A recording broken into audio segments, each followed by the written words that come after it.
Welcome to Rob on Holiday's Disneyland Paris In Depth. In this series, we're going to take you behind the scenes and in great detail at some of the iconic rides and attractions at this park. Today, we're exploring the history of the Pirates of the Caribbean ride.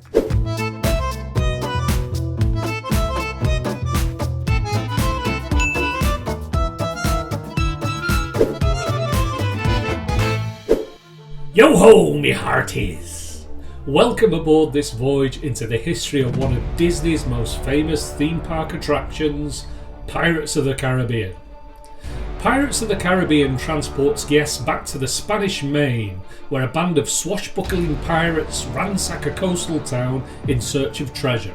Pirates of the Caribbean has always been one of my favourite rides at Disneyland Paris. It's a really detailed ride, so let's go in and check it out.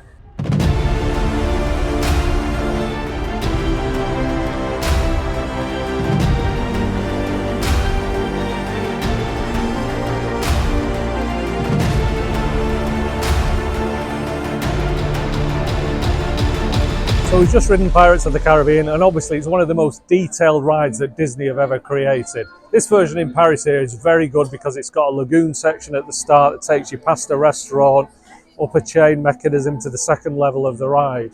Now what's really good about Pirates of the Caribbean here, the audio animatronics are fantastic, the figures, there's lots of moving figures. It's more like a kind of stage show with robots than a ride, but obviously it's a ride as well because you got the drops and the boat section. So anyway, let's have a look in more detail at this ride. Pirates of the Caribbean was one of the attractions planned for Disneyland's first major expansion, which would see the addition of a brand new land to the park, New Orleans Square.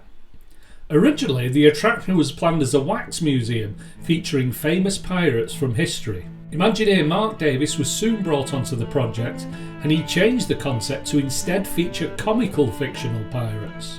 Pirates of the Caribbean is yet another example of a ride that was drastically changed as a result of the work done for the World's Fair in 1964 in New York. The attractions the Imagineers developed for the 1964-65 New York World's Fair changed the future of Disney attractions forever. The fair saw two important developments that would shape Pirates of the Caribbean.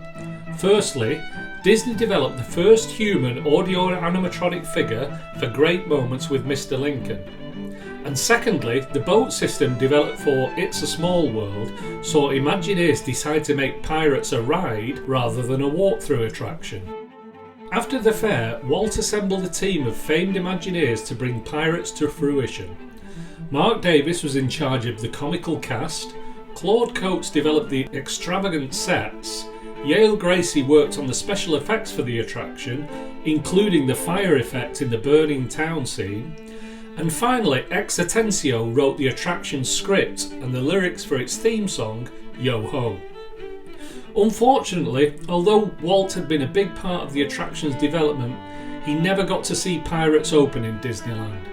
In fact, Pirates was the last attraction Walt worked on before his death. Pirates of the Caribbean opened in Disneyland's New Orleans Square in 1967 and was an immediate smash hit with park goers.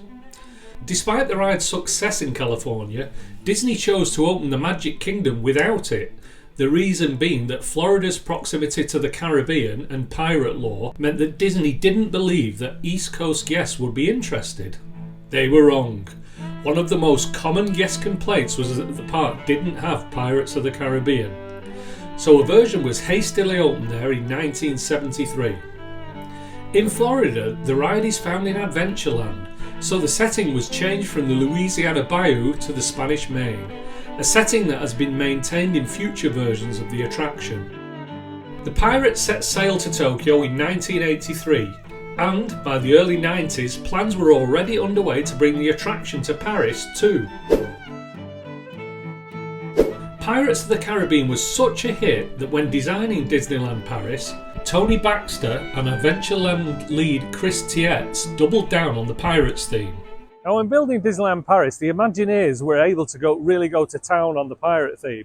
As well as the visually impressive fort at the front of Pirates of the Caribbean, they situated the ride next to Skull Rock and Captain Hook's ship, of course, both from the film Peter Pan.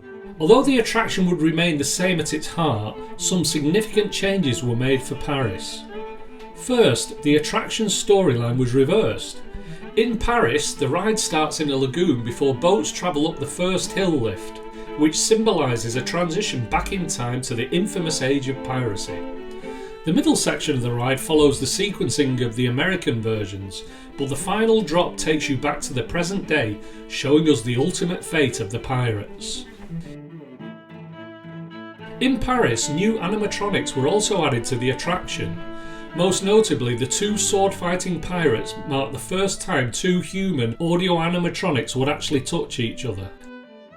The queue in Paris also adds to the story, as it sees guests enter an abandoned Spanish fort through a secret underground entrance. Visitors will be flocking to Disneyland Paris from all over Europe, so, due to the potential language barrier issues, the Imagineers decided to make the attraction's facade even more imposing than ever before.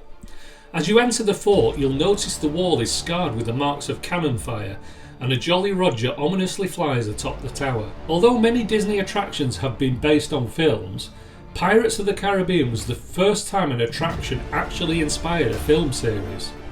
And, over the years, the various versions of Pirates of the Caribbean across the globe have incorporated some of the film's characters into the attraction. In Paris, these changes were made in 2017. Captain Jack Sparrow now appears twice throughout the attraction, in a barrel and then on top of the pile of treasure in the final scene, showing his eventual victory over the other pirates.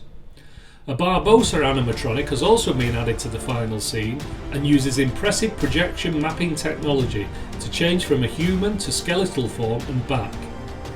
Pirates of the Caribbean continues to be one of the most popular attractions at Disneyland Paris, and, as I said, it's always been my favourite attraction at the resort. To finish off our own pirate tale, let's discuss some fun details hidden within the attraction.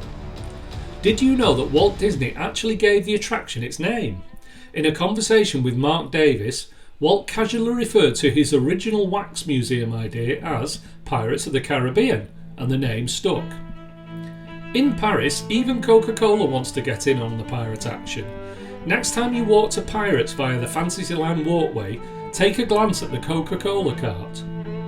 The weather vanes at Disneyland Paris are all themed to the attraction they sit on top of, and Pirates is no different. Disney often reuses the moulds created for their animatronics for multiple characters. In Pirates, the dog and one of the pirates from the jail scene were also used to create Joe and his dog, who sit outside a cabin on the shores of the rivers of the far west in Frontierland. As your boat first enters the Spanish town, look to your right and pay close attention to the pirate's clothing. There's one hook-handed pirate wearing a red cloak and another in a blue and white striped shirt. Sound familiar? That's right, they're a reference to Captain Hook and Mr. Smee from Peter Pan.